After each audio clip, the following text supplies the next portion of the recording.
Hello বন্ধুরা, এই যে দেখো নদীর টাটকা মাছ। আমার বর কালকে মাছ ধরতে গিয়েছিল হুইল দিয়ে, তো ধরে এনেছে। এটাকে এখন লবণ হলুদ দিয়ে মেখে তারপর এটাকে ঝাল করব। কারণ কালকে ফ্রিজে রেখেছিল, টাটকা মাছটা খেতে ভালো লাগে না, তাই একদিন ফ্রিজে রেখেছিলাম।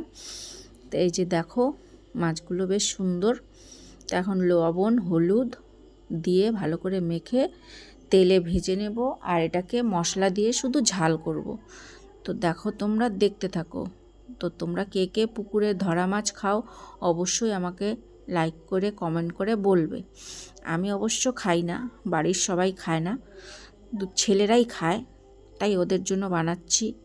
তাই দেখো এখন গরম তেলের মধ্যে আমি এক এক করে মাছগুলো দিয়ে সুন্দর করে ভেজে নেব। তো এটা হচ্ছে সরপুঁটি মাছ।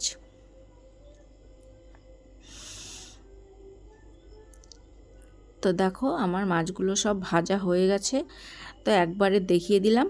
তো এখন ওই তেলের মধ্যে আমি মশলা বাটা দিয়ে দিয়েছি, ওটাকে ভালো করে কষাবো। কষানো হয়ে আসছে, এবার আমি ঝোল দিয়ে দিব মাপ মতন। ঝোল দিয়ে মাছগুলোকে এক এক করে ছেড়ে দেব ঝোলটা ফুটে আসলে। তো দেখো আমি এভাবেই মাছের ঝাল রান্না করি। তো দিয়ে দিলাম।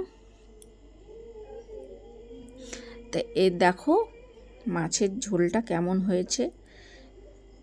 এটার মধ্যে পেঁয়াজ লঙ্কা আদা জিরা সব বেটে দিচ্ছি, আর রসুনটা দিইনি।